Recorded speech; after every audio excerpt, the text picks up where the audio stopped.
Welcome now, everyone, to Press TV's News Review program, where we get in depth in one of the day's top stories. Let's go. Now, white former Minneapolis police officer Derek Chauvin has been found guilty in the death of African-American George Floyd. Chauvin is convicted of all three charges that were brought up against him.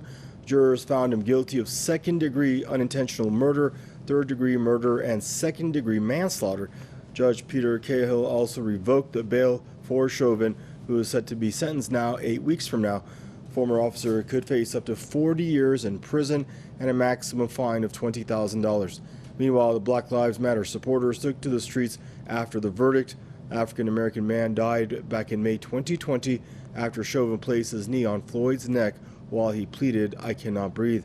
Death sparked weeks of angry protests across the U.S.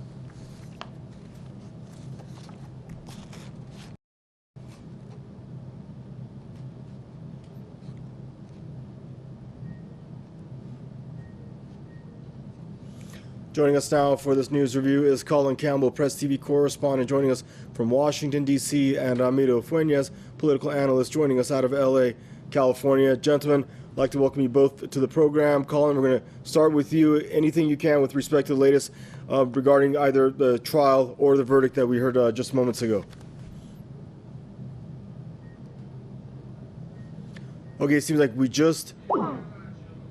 Okay, looks like we just lost both of our guests, and I'm going to give you a recap with respect to the story until we get at least one of these guys up and going. Okay, if you're just joining us, this is our Press TV's news. We're discussing the verdict that was just read in a Minneapolis court holding Derek Chauvin, the police officer who knelt back on May 25th of last year on unarmed African-American George Floyd's neck for over 9.5 minutes, resulting in his death. He has been found guilty on 3 charges related to manslaughter and second-degree murder, third-degree and second-degree manslaughter. It looks like we have with us now, for the time being, Ramiro Fuentes, political analyst, joining us from Los Angeles. Hello, Ramiro. It seems like we finally got your connection up and going. Your thoughts on the trial and verdict of Derek Chauvin? I'm glad to be sharing this momentous news with everyone who watches and follows Press TV. I think that in the Derek Chauvin trial is definitely a victory for communities of color, poor Black, brown communities in the United States. We know that what Derek Chauvin did was horrendous, killing a Black man in the middle of the street for everyone to watch. It was a modern-day lynching. It was something disgusting and exemplifies U.S. racism and imperialism. However, I think it is not the end of the struggle for justice. We know that the U.S. is the largest prison population in the world, that has more Black people incarcerated than any other country on the planet. This country is based on the foundations of racism, of incarceration, of police brutality. And unfortunately, while justice for the time being has somewhat been served for his family, we know that there are countless others, even as we speak, young Black, brown boys, girls who are being targeted by police, who are being impacted by racism. And so I think the United States is not off the hook. We know that the United States is a racist colonial state, and these sorts of cases are going to keep happening as long as the prison industrial complex continues to rule Washington. Thank you, Ramiro. Colin, it seems like we have you up and going now. Glad that we finally have you. Colin, anything you can with respect to your recollections of the trial and consequent verdict. Well, I mean, one of the things that we could look at is the skepticism that many Americans were experiencing as the result of this verdict. They didn't think it was going to happen. Some people were actually placing bets on whether or not Derek Chauvin would be convicted on 1 count, never mind all 3. But we also have to keep things in perspective here. There have been numerous times when police have looked like they were at fault when killing an unarmed person, especially an unarmed Black person, and they were exonerated or they were acquitted. And just this one case is not going to be the example for all the cases going forward. There's still many others just within this past month where many people want to see some type of justice, like in the case of Dante White, for example, a father who was gunned down in his car. And there are many others, of course, we've talked about here on where the result did not end up like we have seen in the Chauvin case. There are also those who want to see a reform to policing in general.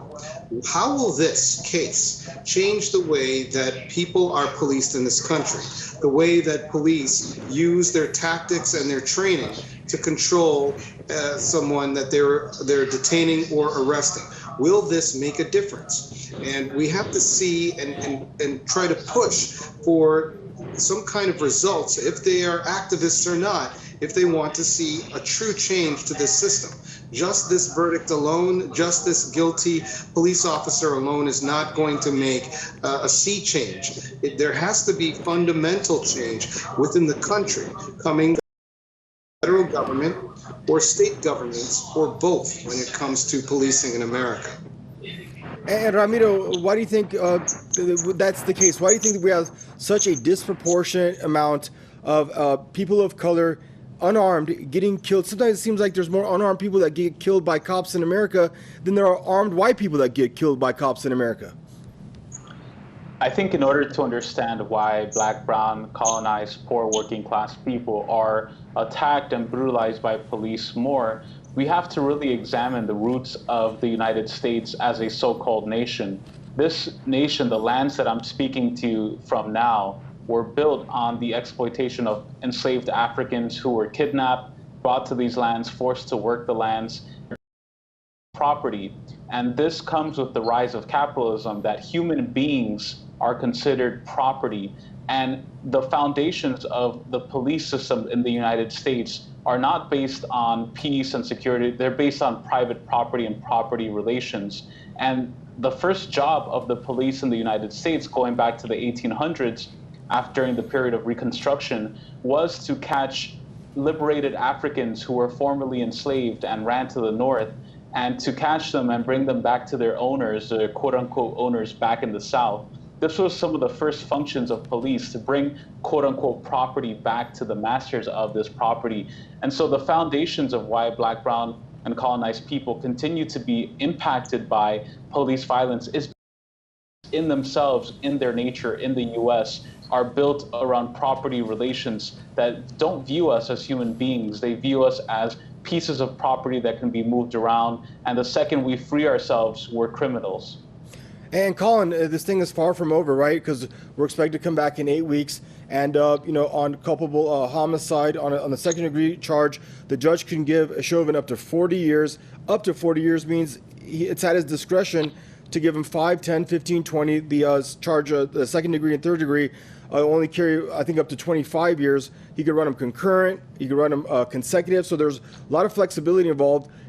How this thing gets mitigated. So this thing is really far from over. I mean, yes, he's been found guilty, but I mean, or really light sentence, that could be something akin to like somewhat of an acquittal even. Right, that could almost be another slap on the wrist for taking the life of another individual. If the years were stacked one after the other, it could run up to, I believe, 75 years that and Chauvin would not see the light of day. But that is up to the discretion of the judge. We do have to wait 2 months to see how this all comes together. And again, there is a level of skepticism here. You have those who believe that this is just going to be a few years and that he will be able to walk after that. And there are others who definitely want to see Chauvin thrown under the table for what he did to George Floyd. So again, we have to wait and see. Be waiting on bated breath, especially in 2 months when the judge finally is ready to give the sentence. All right, gentlemen, thank you both for joining us on the program. Do stay safe. Colin Campbell, Press TV correspondent, joining us there out of Washington, D.C. Mr. Ramiro Fuentes, political analyst, joining us out of Los Angeles, California. And viewers, that's a wrap for the segment of your Press TV's News Review program. Thank you for tuning in, and goodbye for now.